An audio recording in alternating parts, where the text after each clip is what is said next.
Vote মিটলেই গ্যাসের দাম বাড়াবে বলে কেন্দ্রকে তোপ। আগামী 5 বছর জ্বালানির দাম না বাড়ার প্রতিশ্রুতি দিক কেন্দ্র। দাম না বাড়ার প্রতিশ্রুতি দিলে প্রার্থী প্রত্যাহার করবে তৃণমূল। বিনপুরে সভা থেকে চ্যালেঞ্জ অভিষেকের। এদের মধ্যে দিল্লিতে বৈঠক হচ্ছে যে আজকে গ্যাসের দাম আবার বাড়াবো। এরা সিদ্ধান্ত নিয়েছে যে বাংলার নির্বাচন অবধি পেট্রোল ডিজেল আর রান্নার গ্যাসের দাম বাড়াবে না। আমার কথা লিখে রাখুন, যেদিনকে নির্বাচন হবে 29 তারিখ নির্বাচন, 30 তারিখ রান্নার গ্যাসের দাম 2000 টাকা হবে, আর পেট্রোলের দাম 200 টাকা হবে, আর ডিজেলের দাম 200 টাকা হবে। এখন ডিজেলের দাম আজকে লোক দেখানোর জন্য কমিয়েছে। নরেন্দ্র মোদী, অমিত শাহ, কেন্দ্র সরকারের প্রতিনিধি, আপনি মানুষের কাছে আসুন, মানুষের কাছে দাঁড়িয়ে আপনি কথা দিন যে রান্নার গ্যাসের দাম আগামী 5 বছর বাড়াবো না, পেট্রোলের দাম বাড়াবো না, ডিজেলের দাম বাড়াবো না। তৃণমূল প্রার্থী পদ প্রত্যাহার করে নেবে, এত বড় কথা বলে দিচ্ছি। এই হচ্ছে বিজেপি। সংকটকালে মানুষের পাশে দাঁড়ানো প্রশাসকের দায়িত্ব। বোঝা কমাতে কেন শুল্ক প্রত্যাহার করছেন না রাজ্য সরকার? বিজেপি শাসিত রাজ্যের উদাহরণ টেনে খোঁচা দিতে চাচ্ছেন না বিজেপি রাজ্য সভাপতি। মানুষ যখন একটু হতাশার মধ্যে আছেন, আতঙ্কে আছেন, একজন প্রশাসকের দায়িত্ব হচ্ছে মানুষকে আশ্বস্ত করা, শান্ত করা, তার পাশে দাঁড়ানো, তার সাশ্রয়ের ব্যবস্থা করা। তার জন্য মুখ্যমন্ত্রী তার মাসুল প্রত্যাহার করতে পারতেন। কোভিডের সময় একই বিবৃতি দিয়েছিলেন, কেন্দ্র সরকার এগিয়ে এসেছিল। বিজেপি শাসিত সমস্ত রাজ্য এবং একটি অবিজেপি শাসিত রাজ্য আজকে মানুষের পাশে দাঁড়ানোর স্বার্থে পেট্রোল ডিজেলের উপর থেকে তাদের শুল্ক প্রত্যাহার করেছে। এ রাজ্যে কোনোদিন সেটা হয়নি, আজও হচ্ছে না। যে ধরনের হাস্যকর বিবৃতি পশ্চিমবঙ্গের মানুষ গ্রহণ করবে? ডিলে হয়েছে কিন্তু প্রথম তালিকা প্রকাশ পেয়েছে, আর এবার দ্বিতীয় তালিকা প্রকাশের পালা। সাপ্লিমেন্টারি তালিকার কথা বলছি, এসআইআর এর সাপ্লিমেন্টারি তালিকা। ধোঁয়াশা রেখেই ফের নতুন তালিকা। আজ দ্বিতীয় সাপ্লিমেন্টারি ভোটার তালিকার দিকে আমাদের সকলের নজর রয়েছে। কথা বলবো, সোমরাজ বন্দ্যোপাধ্যায় রয়েছেন সঙ্গে। সোমরাজ, দেখো, আজও দ্বিতীয় দফা সাপ্লিমেন্টারি তালিকা প্রকাশ হতে রাত হবে। কমিশনের তরফে জানানো হচ্ছে আজকেও দ্বিতীয় দফা সাপ্লিমেন্টারি তালিকা প্রকাশ হতে রাত 10:30 11টা পর্যন্ত বেজে যাবে। ইতিমধ্যেই নির্বাচন কমিশন জুডিশিয়াল অফিসারদের সাইন করা বুথ ভিত্তিক সাপ্লিমেন্টারি তালিকা পেয়েছে। এবার সেই তালিকা আপলোডের প্রক্রিয়া শুরু করেছে নির্বাচন কমিশন, এবং সেই কারণেই মনে করা হচ্ছে যেহেতু 4 থেকে 6 ঘন্টা কমিশনের সময় লাগবে, কাট অফ টাইম ছিল বিকেল 5টা পর্যন্ত, অর্থাৎ 5টা পর্যন্ত জুডিশিয়াল অফিসাররা যত সংখ্যক সাপ্লিমেন্টারি বুথের তালিকা সাইন করে পাঠিয়েছেন তত সংখ্যক বুথের তালিকা দ্বিতীয় সাপ্লিমেন্টারি তালিকা আকারে প্রকাশ করবে নির্বাচন কমিশন। আর তাই সেক্ষেত্রে কমিশনের আধিকারিকরা জানাচ্ছেন যে এই তালিকা প্রকাশ হতে রাত 10টার পর হয়ে যাবে।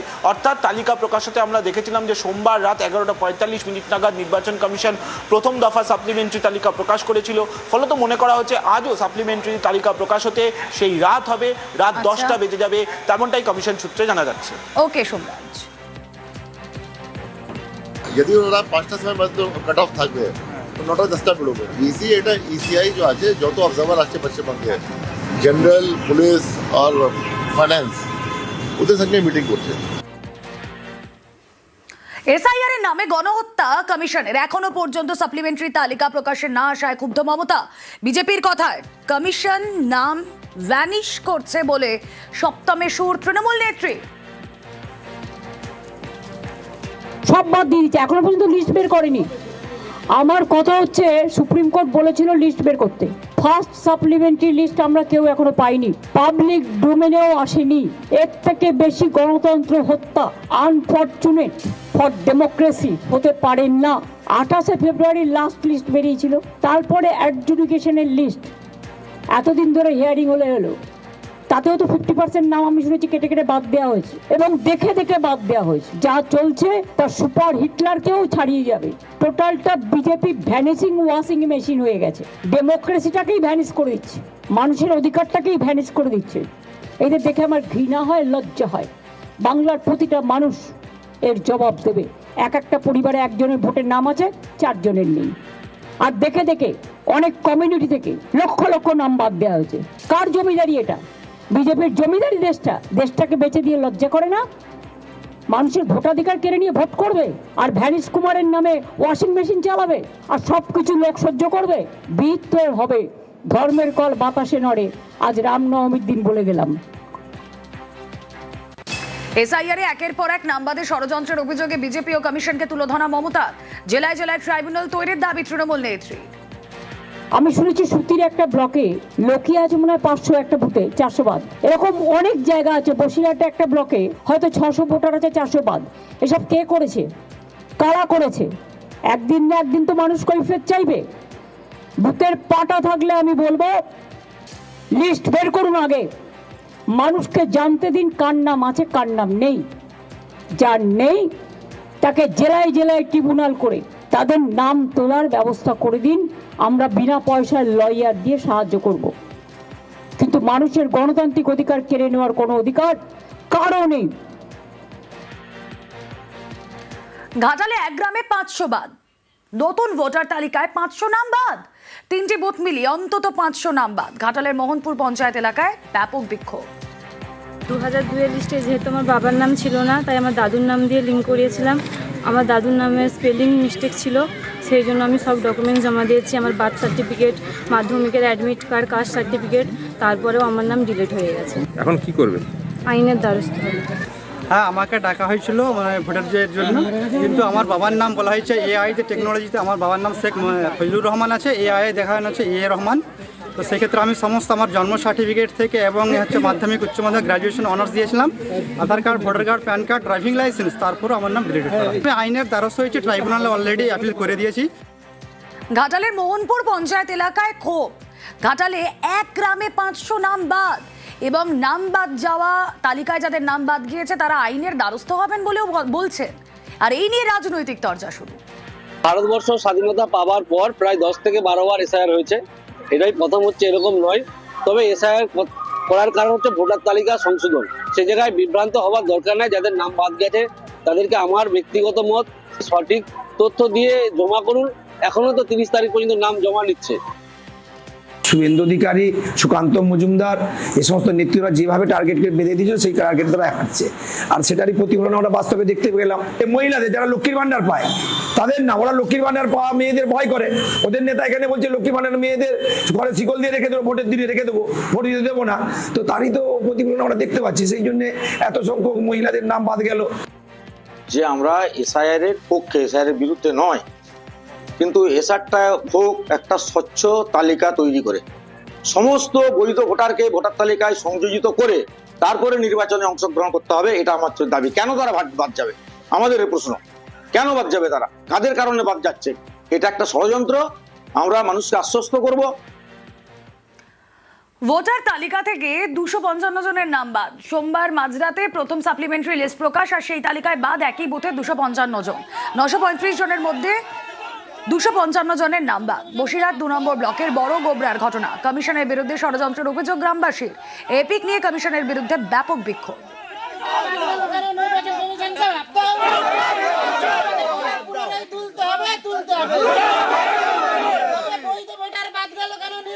দুশো 255 জনের নাম ডিলিট হয়ে গেছে।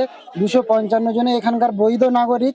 এই বৈধ নাগরিকের নামটা কাটা গেল কেন? নির্বাচন কমিশনের কাছে আমরা জবাব চাইছি। প্লাস আমাদের নামটা পুনরায় যেন তুলতে পারে, আমরা 2026-এর নির্বাচনটা যেন দিতে পারি। সব ডকুমেন্ট দিয়েছি, মাধ্যমিকের অ্যাডমিট দিয়েছি, জন্ম সার্টিফিকেট দিয়েছি, তারপরে আমাদের নামটা কাটা গিয়েছে। নির্বাচন কমিশনের এই জবাব দিতে হবে, আর আমাদের নামটা পুনরায় তুলতে হবে। আমরা প্রচুর আতঙ্কে আছি, কারণ আমরা কি করব আমরা কিছুই বুঝতে পারছি না। পুরো গ্রাম এখন আতঙ্কে আছে। 255 জনকে এইভাবে হেফাজতলি বাদ দিয়েছে। বাদ দেওয়ার মতো তারা না, তারা সত্যিকারেরই ভোটার বা ভোটার হওয়ার যোগ্য বা ভোটার মানে ভোট দেওয়ার যোগ্য, কিন্তু সেই প্রার্থীগুলোকেই বাদ দিয়েছে, সেই ভোটারগুলোকে। আর একটা কথা বলছি যে এদের যেই বাদ দিয়েছে সেসব দেখলে নিজেরই কষ্ট হচ্ছে। আমি নিজেই কি করে তাদের সামনে যাবো এটাই আমি ভেবে পাচ্ছি না। এর জন্য দায়ী নির্বাচন কমিশন দায়ী। প্রিসাইডিং অফিসাররাই কমিশনের বিচারাধীন। উত্তর 24 পরগনার শতাধিক শিক্ষক বিচারাধীন। বিচারাধীন শিক্ষকদেরই ভোট কর্মী নিয়োগ কমিশনের। ভোটার তালিকায় নাম থাকা নিয়ে আশঙ্কা শিক্ষকদের। বারাসাতে জেলা শাসকের দপ্তরে দরবার। আজকে প্রায় 100-200-এর ওপর ছিল আমাদের বারাসাতের মধ্যে ট্রেনিং ছিল, যারা সবই প্রিজাইডিং অফিসারের তার নিয়োগপত্র পেয়েছে, কিন্তু তারা অ্যাডজুডিকেশন বিচারাধীন। আসলে আমরা নিজেরাই তো এখন প্রশ্নচিহ্নের মধ্যে রয়েছি যে আমরা ভোট দিতে পারবো কি না, আমরা ভোটাধিকার আমাদের থাকবে কি না। আমরা সব ডকুমেন্টস জমা দিয়েছি, জমা দেওয়া সত্ত্বেও এখনও কোনো কিছু ফয়সালা হয়নি, কিন্তু আমাদের এদিকে নির্বাচনের দায়িত্ব দেওয়ার জন্য প্রিজাইডিং অফিসারের দায়িত্বের চিঠি চলে এসছে। ভোটার থাকবো না, তাহলে সেক্ষেত্রে কি করে আমরা ডিউটি পালন করবো? এটা তো আইনতভাবে মনে হয় সঠিক হবে না।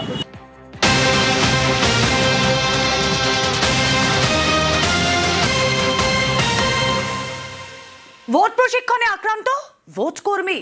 প্রশিক্ষণের সময় জায়ান্ট স্ক্রিনে মুখ্যমন্ত্রীর ছবিতে আপত্তি করায় ভোট কর্মী শিক্ষককে মারধরের অভিযোগ। রানাঘাটে ভোট প্রশিক্ষণে গিয়ে আক্রান্ত শিক্ষক, বিডিও অফিসার কর্মীদের বিরুদ্ধে মারধরের অভিযোগ। বিবাদের জেরে ভোট কর্মীকে মারধর, এমনটাই অভিযোগ।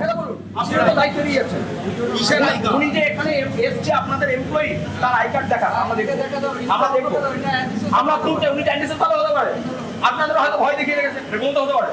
ওনার আইডি প্রুফ দেখাতে হবে। আপনি কোন স্কুলের চাকরি? আপনার জানার দরকার নেই। আমি দেখাবো না। আপনি কোন ব্লকের ভিডিও? হ্যাঁ বাস ঠিক আছে।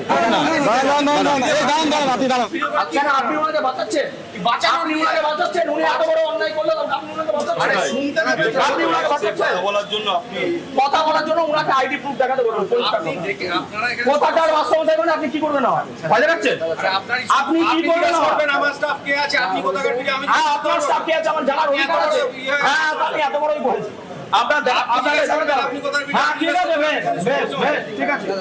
আমি বড় কি ছোট ছেলে তো পরে বিচার হবে না। আমার প্রুফ আছে, দেখেন আপনি। ঠিক আছে ভিডিও স্যার এসছে তো কি উনি উনার জায়গায় ভিডিও। এখানে ট্রেনিং শুরু হওয়ার আগে মুখ্যমন্ত্রীর অ্যাড হচ্ছিল, তখন এখানে সাদা পর্দায় আমি তখন বলেছি যে নির্বাচনী বিধি ভঙ্গ হচ্ছে। দায়িত্বে ছিল একজন, এখানে এসে বললো যে কি হয়েছে তাতে, ওতে কিছু হয় না, হতেই পারে। তখন আমি বললাম যে আপনার আই কার্ডটা দেখান। তারপরে ভিডিও কার্ডে কেনেছিল, ভিডিও আমাকে বলছে আপনার আই কার্ড দেখান। ভিডিওর সামনে আমাকে এখান থেকে তুলে নিয়ে যাওয়া হয়। পাশের ঘরে গিয়ে যে যেরকম মেরেছে ভিডিও অফিসের স্টাফেরা আমাকে মেরেছে। আমাকে বলছে আমি নাকি আর বেশি দিন নেই, আমাকে মার্ডার করে দেওয়া হবে। আমি আজকে নিরাপত্তাহীনতায় ভুগছি। আমাকে মারার কারণ আমি প্রতিবাদ করেছি। আমি চাইছি এর একটা বিহিত হোক। বলছে আই কার্ড দেখান, ওনার আই কার্ড দেখান। এবার সবসময় তো আমাদের কাছে আই কার্ড যে আমার কাছেও তো আই কার্ড নেই। আমি আমার কাছে বলছেন আপনি কোথাকার ভিডিও, ঠিক আছে আপনার আই কার্ড দেখান। আমার কাছেও তো ধরুন আমি আই কার্ড নিয়ে বেরোই, ঠিক আছে আই কার্ড নিয়ে আমার কাছে নেই, আমাকে তো দেখাতে পারছি না। এই কথাতে দু কথা হয়েছে। হওয়ার পরে আমার যেটা ভিতরের কোনো ইয়েতে যখন মাস্টারমশাই গেছে তখন হচ্ছে দুপক্ষের মধ্যে তাদের ছিল আমাদের কিছু স্টাফ। আমি এখন দেখছি কারা ছিল, আমারই যদি করে থাকে আমরা তার আগে সিস্টেম নেব। রানাঘাট মহকুমা শাসকের অফিসের বাইরে বিক্ষোভ। মহকুমা শাসকের অফিসের বাইরে বিক্ষোভ ভোট কর্মীদের। হাঁসখালির ভিডিও সহ অভিযুক্তদের গ্রেফতারের দাবি।